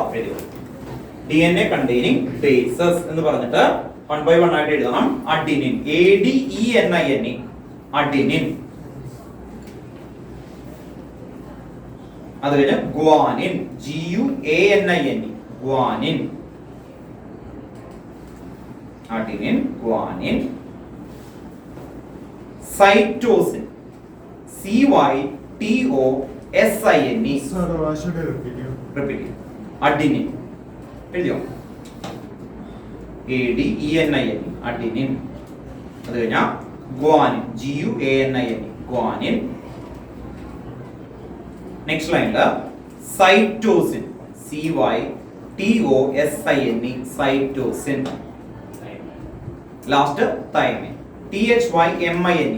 കേട്ടോ? thymine. thymine എന്ന് പറഞ്ഞ വേറെ സാധനം ഉണ്ട് കേട്ടോ. അത് ഇതുമായിട്ട് യാതൊരു ബന്ധമില്ല. THYMINE, thymine. Then RNA. RNA containing bases. RNA containing bases. RNA containing bases. Adenine, guanine, cytosine, thymine പകരം uracil. കേട്ടോ? ഓർത്ത് നോക്കാം. അപ്പോൾ ലാസ്റ്റത്തെ thymine എഴുതരുത്, ബാക്കിയുള്ളതെല്ലാം അതുപോലെ തന്നെ എഴുതിയേ. Adenine, guanine,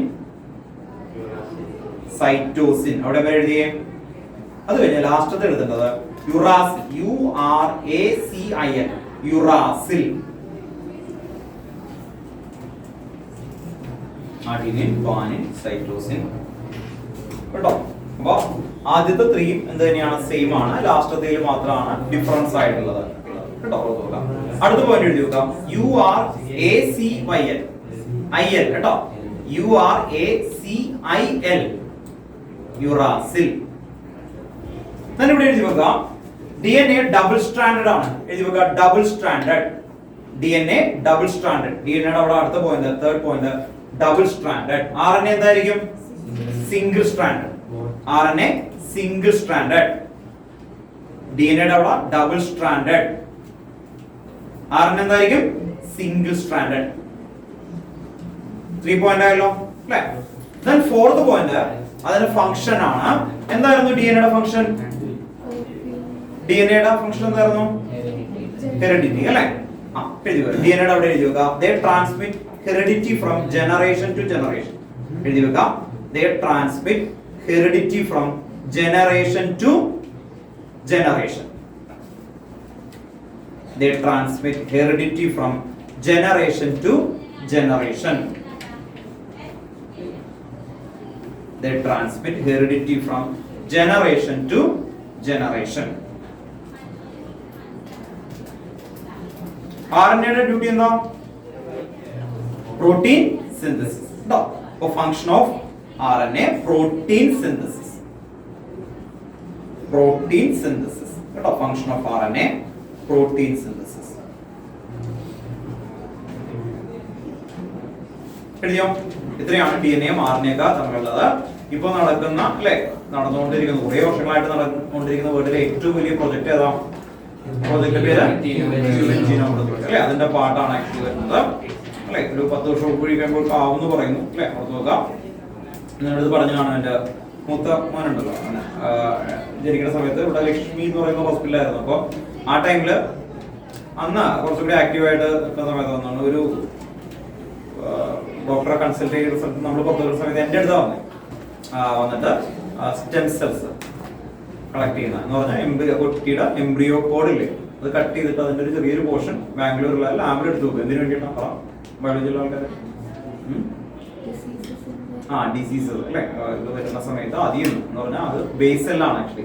ആ ബേസ് സെല്ലിൽ എന്റെ നേച്ചർ ഉണ്ടാവും, എന്റെ ഗ്രാൻഡ് ഫാദറിന്റെ ഇത് വരെ കിട്ടും, അതുപോലെ തന്നെ അമ്മയുടെ അല്ലെ രണ്ടുപേരുടെയും.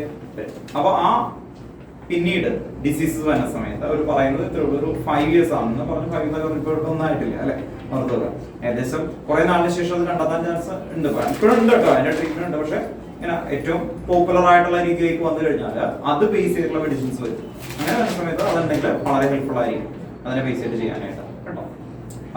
അങ്ങനെ ഉണ്ട് എന്ന് പറയാണ് ആക്ച്വലി വരുന്ന സമയത്ത്. അപ്പോൾ ആ പ്രൊജക്ടിന്റെ പാർട്ടാണ് ഇത് പഠിക്കുന്നത്. ഓർത്തു നോക്കുക, ഇതിന്റെ ഓരോ സീക്വൻസിലും എന്താണ് നമ്മുടെ നേച്ചേഴ്സും എല്ലാം ഉണ്ട് കേട്ടോ. ഓക്കെ, നമുക്ക് കെമിസ്ട്രിയുടെ പോയിന്റ് ഓഫ് വ്യൂ അതിന്റെ സ്ട്രക്ചറിലേക്കാണ് പോകുന്നത്, അതിന്റെ ഉള്ളിലേക്ക് എന്താണ് എന്നുള്ള രീതിയിലേക്കാണ് പോകുന്നത്. അടുത്ത ഹെഡിങ് എഴുതി നോക്കുക, structure of nucleic acid. Structure of nucleic acid underline ചെയ്യാം. Structure of nucleic acid. ഇതിൽ നമ്മൾ ടേം എഴുതും, എന്നിട്ട് ഞാനത് വളരെ ഡീറ്റെയിൽ ആയിട്ട് എക്സ്പ്ലെയിൻ ചെയ്ത് തരാം കേട്ടോ. ആദ്യം പോയിന്റുകളൊക്കെ ഒന്ന് എഴുതി പോയാൽ മതി, എന്നിട്ട് എക്സ്പ്ലെയിൻ ചെയ്ത് തരാം. Structure of nucleic acid underline ചെയ്യുക കേട്ടോ. അതിൽ first term nucleoside, NUCLESEOSIDE, nucleoside. Structure of nucleic ആസിഡിലെ ഫസ്റ്റ് ടേം ആണ് ന്യൂക്ലിയോസൈഡ്, NUCLEOSIDE, ന്യൂക്ലിയോസൈഡ്. ന്യൂക്ലിയോസൈഡ്. ന്യൂക്ലിയോസൈഡിന്റെ അവിടെ നമുക്ക് മനസ്സിലാവാൻ വേണ്ടിയിട്ട് അവിടെ ബ്രാക്കറ്റില് ഒന്ന് എഴുതി വെക്കാം, ബേസ് പ്ലസ് ഷുഗർ. ന്യൂക്ലിയോസൈഡ് ആ ഹെഡിങ് ഇല്ലേ, ആ ഹെഡിങ്ങിന്റെ തന്നെ ബ്രാക്കറ്റിൽ അവിടെ ബേസ് പ്ലസ് ഷുഗർ എന്ന് എഴുതി വെക്കാം. എന്നിട്ട് അതിന്റെ താഴെ ഒരു സ്റ്റേറ്റ്മെന്റ് ആണ് എഴുതി വെക്കുക, a unit formed by the attachment of a base, a unit formed by the attachment of a base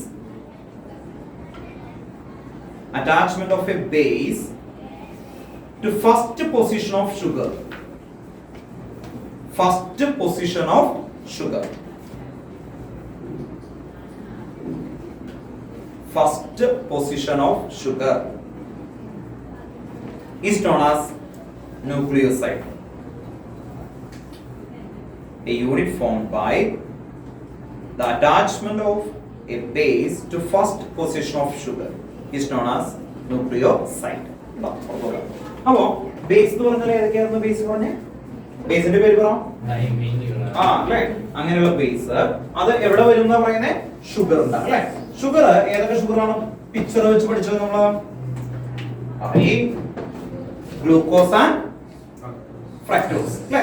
അപ്പോ അതുപോലെയുള്ള കുറെ ഷുഗേഴ്സ് ഉണ്ട്. അതിലൊരു ഷുഗർ ആണ് അവര് ടെക്സ്റ്റ് ബുക്കിൽ കൊടുത്തിരിക്കുന്നത്. അപ്പൊ അത് നമുക്കൊന്ന് പഠിച്ചു കേട്ടോ. അത് ഫ്രക്ടോസ് ഒന്നുമല്ല, ഒരു ഷുഗർ പേര്.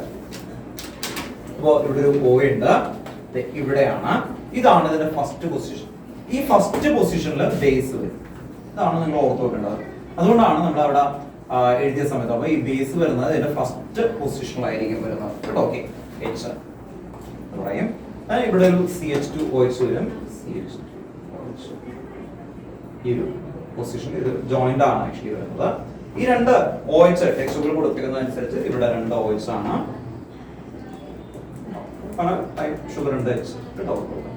അപ്പൊ ഇത് നിങ്ങൾ എഴുതുമ്പോ ഇങ്ങനെയെങ്കിലും ഓർക്കാൻ പറ്റുമല്ലോ, അത് ഓർത്ത് വെച്ചാലും മതി. ഇത് ഈ OH ഇനി അകത്താണോ അങ്ങനെ ഒന്നും പേടിച്ചില്ലെങ്കിലും കുഴപ്പമില്ല. ഇവിടെ നിങ്ങൾ ഷുഗർ എഴുതാം കണ്ടോ. ഷുഗർ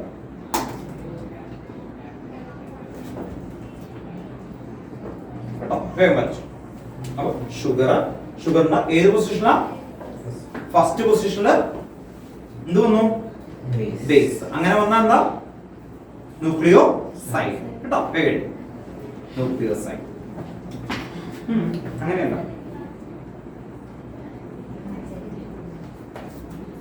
കുറച്ച് ഇതായിട്ട് വരും കേട്ടോ.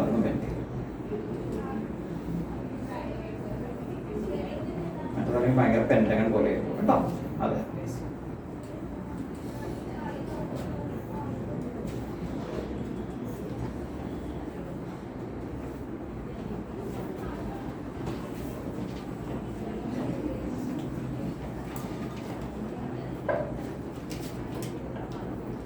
ഇതാണ് ന്യൂക്ലിയോസൈഡ് എന്ന് പറയുന്നത്. വേഗം വരും കേട്ടോ.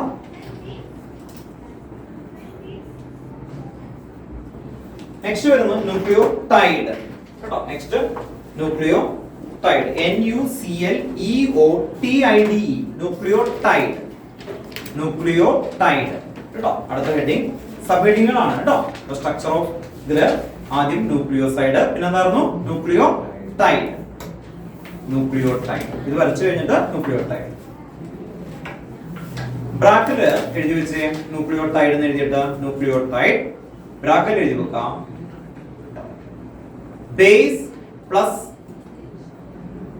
ഷുഗർ പ്ലസ് എന്തായിരിക്കും? ഫോസ്ഫേറ്റ് കേട്ടോ, അല്ലെങ്കിൽ phosphoric acid. Phosphate base plus sugar plus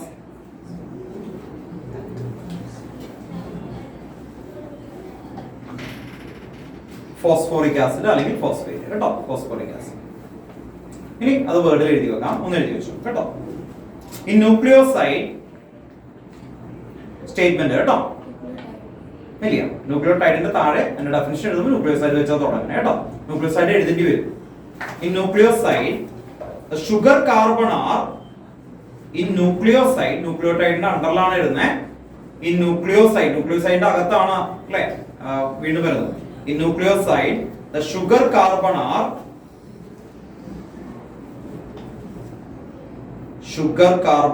numbered 1 to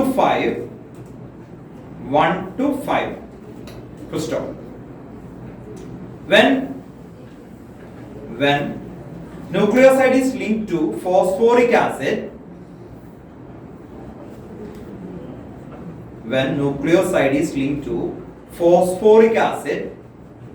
at fifth position of sugar.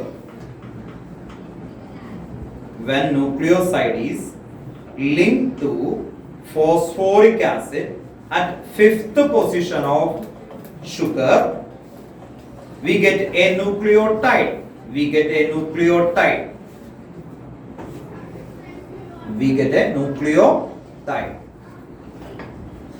അപ്പോ ഇവിടെ തൊട്ട് നമ്പർ തുടങ്ങാം. ഇത് 1 ആണെങ്കിൽ ഇത് എത്രയായിരിക്കും? 2, 3, 4, 5. അപ്പൊ ഇവിടെ പറഞ്ഞ എന്തായിരുന്നു? ആക്ച്വലി നമ്മൾ ഹെഡിങ്ങിൽ തന്നെ കൊടുത്തു ബേസ് പ്ലസ് ഷുഗർ പ്ലസ് എന്തായിരുന്നു? ഫോസ്ഫോറിക് ആസിഡ് അല്ലെങ്കിൽ ഫോസ്ഫേറ്റ് ഗ്രൂപ്പ് എന്ന് പറയുന്നത്. അങ്ങനെ വരുമ്പോ ഇതിന്റെ ഫിഫ്ത് പൊസിഷനിൽ ഇവിടെ എന്തുണ്ട്? OH ഉണ്ട് അല്ലെ? OH. ആ OH-ലേക്ക് ബ്രേക്ക് ചെയ്യുന്നത് അവിടെ ഫോസ്ഫോറിക് ആസിഡ് വരും. ഫോസ്ഫോറിക് ആസിഡ് ആകുമ്പോൾ അവിടെ ഈ OH അവിടെ നിന്ന് മാറി H മാറും. H അവിടെ നിന്ന് പോകും H2O ആയിട്ട്. അങ്ങനെ പോയി കഴിയുമ്പോൾ അവിടെ ഒരു ബോണ്ട് ഫോം ചെയ്യും. ആ ബോണ്ട് ബേസ് ചെയ്തിട്ടാണ് അവിടെ ഫോം ചെയ്യുന്നത്. അപ്പോ CH2 ഇതുപോലെ വരും. ECH2 അതുപോലെ ഇവിടെ ഒരു O വരുന്നുണ്ട്, ഇവിടെ P, ഇവിടെ ഒരു വീണ്ടും ഇവിടെ ഒരു O, ഇവിടെ ഇങ്ങനെ ഓർത്ത് വെക്കാം. അതുപോലെ ഇനി ഒരെണ്ണത്തിന്റെ ഇവിടെ മുകളിൽ ഡൗൺ കൊണ്ട് കൊടുക്കാം. കേട്ടോ, ക്യാമറ ചോദിച്ചു. അത് ഏതിന്റെ structure?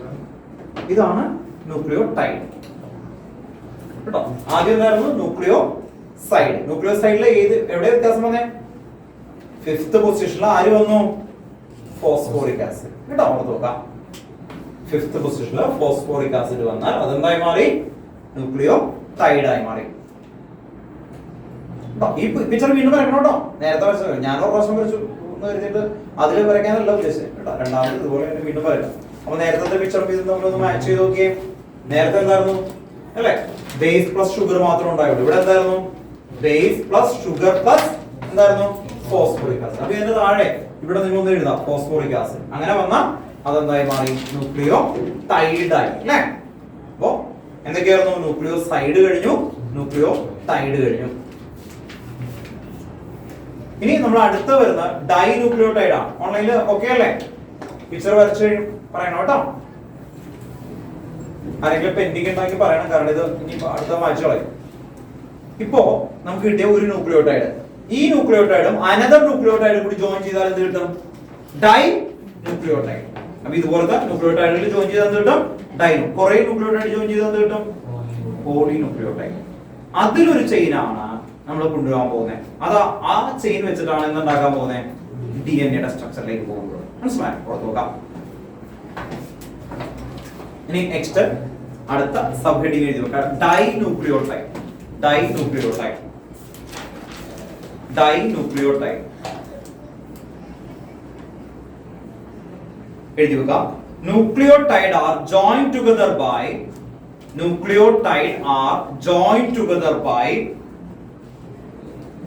phosphodiester linkage.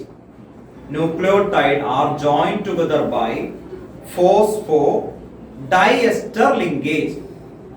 PHOSPHODIESTER. Phosphodiester linkage.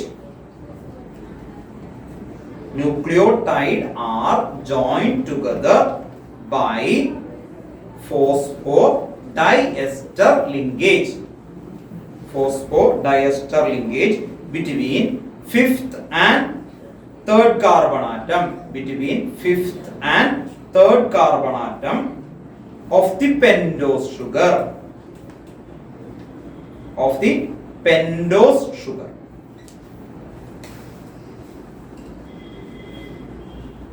Of the pentose sugar. Clear ആണല്ലോ? ഓക്കെ. ഇനി നമ്മൾ അടുത്ത് എഴുതി വെക്കുക structure of nucleic acid. Structure of nucleic acid chain കേട്ടോ. Simple structure of nucleic acid chain. നമ്മുടെ heading structure of nucleic acid ആണ്, ശ്രദ്ധിക്കുക കേട്ടോ. അതിൽ തന്നെ ഒരു ന്യൂക്ലിയോ ആസിഡിന്റെ ചെയിൻ ആണ് നമ്മൾ വരയ്ക്കാൻ പോകുന്നത് കേട്ടോ.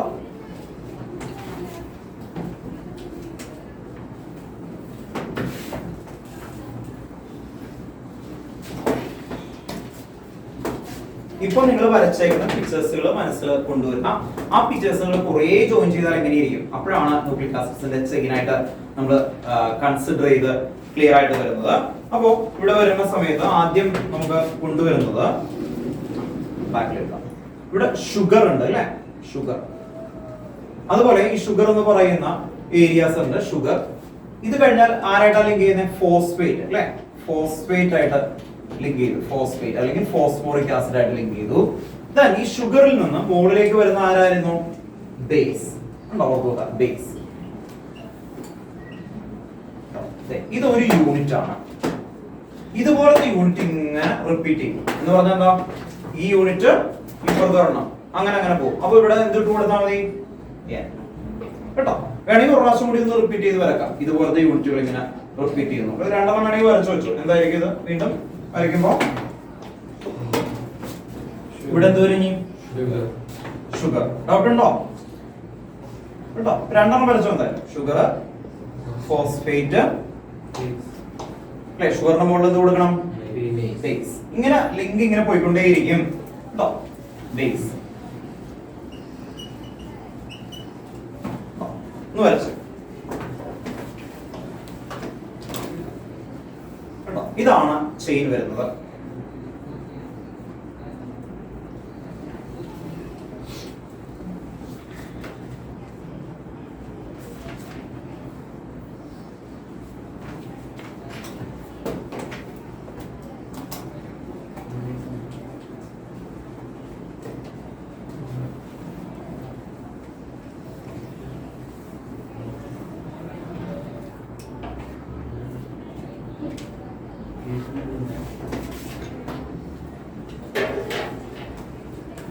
ഓക്കെ ആണോ?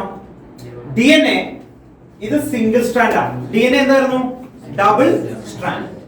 ഡബിൾ സ്ട്രാൻഡ് എന്ന് പറയുന്ന സമയത്ത് ഓർത്തു വെക്കുക, ഈ എന്റെ ഒരു പാം ശ്രദ്ധിച്ചോ, ഇതൊരു ഷുഗർ, ഇത്രയും എന്ന് പറയുന്നത് ഷുഗർ എന്ന് പറയുന്ന ഒരു ഏരിയ ആണെന്ന് വിചാരിക്കാം. ഇത് ഫോസ്ഫേറ്റ്. ഇതെന്തായിരുന്നു? ഫോസ്ഫേറ്റ്. ഇതെന്തായിരുന്നു? ഷുഗർ. ഇയാളാണ് ബേസ്. ഇത് കണ്ടോ, ബേസ് ഉണ്ടോ? ബേസ്. അപ്പോ ഇവിടെ ഓർത്തു വെക്കുക, ഷുഗറിന്റെ മുകളിൽ ആരുണ്ട്? ബേസ്. ഷുഗറിന്റെ മുകളില് ബേസ്. ഇതെന്തായിരുന്നു? ഷുഗർ. ഇതെന്തായിരുന്നു? ഫോസ്ഫേറ്റ്. ഇങ്ങനെ ഇരിക്കുന്നു. ഇങ്ങനെ ഇരിക്കുന്ന ആള് ഇവിടെ നോക്കിക്കോ, അടുത്ത ഇതുപോലത്തെ ചെയിൻ, അടുത്ത ഇതുപോലത്തെ ചെയിൻ. ഇതെന്തായിരുന്നു? ഷുഗർ. ഇതെന്തായിരുന്നു? ഫോസ്ഫേറ്റ്. ഇതെന്തായിരുന്നു? ഈ പെൻ ബേസ്. ഇങ്ങനെ ജോയിൻ ചെയ്യും.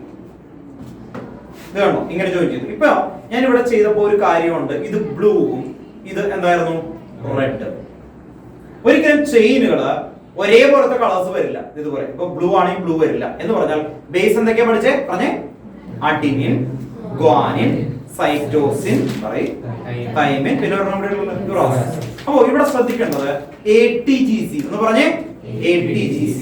അഡിനിൻ ആണെങ്കിൽ ഇത് എന്തായിരിക്കും? ഇത് അഡിനിൻ ആണെങ്കിൽ തൈമിൻ, ഇത് ഗ്വാനിൻ ആണെങ്കിൽ കേട്ടോ, അങ്ങനെയാണ് വരിക. അപ്പോ ഇനി വരുന്നത് ഇതുപോലെയുള്ള പേസ്. അപ്പൊ നമ്മൾ ഈ പഠിച്ച സമയത്ത് ഈ ഷുഗർ ഫോസ്ഫേറ്റ് എന്താ വിളിച്ചേ? ഷുഗർ ഫോസ്ഫേറ്റിനെ വിളിച്ചത് എന്തായിരുന്നു? സോറി, ഷുഗർ ബേസിനെ വിളിച്ചത് ന്യൂക്ലിയോസൈഡ്. ഇതിനെന്താ വിളിച്ചേ? ഷുഗറും ബേസും വന്ന ന്യൂക്ലിയോസൈഡ്. ഷുഗർ ബേസ് ഫോസ്ഫേറ്റ് എന്തായിരുന്നു? ന്യൂക്ലിയോടൈഡ്. ഈ രണ്ട് ന്യൂക്ലിയോടൈഡ് ജോയിൻ ചെയ്ത ഡൈ ന്യൂക്ലിയോടൈഡ്. കുറെ ജോയിൻ ചെയ്ത പോളിന്യൂക്ലിയോടൈഡ്. അങ്ങനെ പോളിന്യൂക്ലിയോടൈഡ് എങ്ങനെ ജോയിൻ ചെയ്യുന്നു എന്നാ പറഞ്ഞേ? ഒരേപോലെ ജോയിൻ ചെയ്തോ? കട്ട് ചെയ്തോ? അല്ല.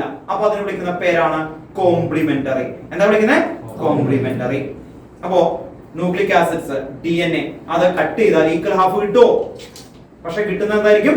കോംപ്ലിമെന്ററി. എന്ന് പറഞ്ഞാൽ ഇത് അഡിനിൻ ആണെങ്കിൽ ATGC, അല്ലേ? ഗ്വാനിൻ ആണെങ്കിൽ സൈറ്റോസിൻ. അങ്ങനെയാണ് നമുക്ക് കിട്ടുന്നത് കേട്ടോ. അതാണ് അടുത്തത്. ടെക്സ്റ്റ് ബുക്കിലെ ക്വസ്റ്റ്യൻ ആണ് കേട്ടോ. ഓക്കെ, മൂന്ന് എഴുതി വെച്ചേ. എന്റെ താഴെ സ്റ്റേറ്റ്മെന്റ്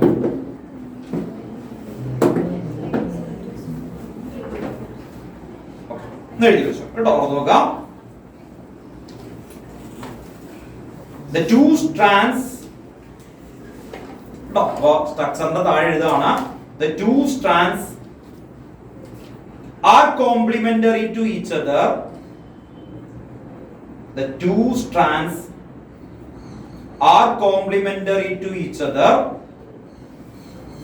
because എന്തായിരുന്നു? The two strands are complementary to each other because the hydrogen bond are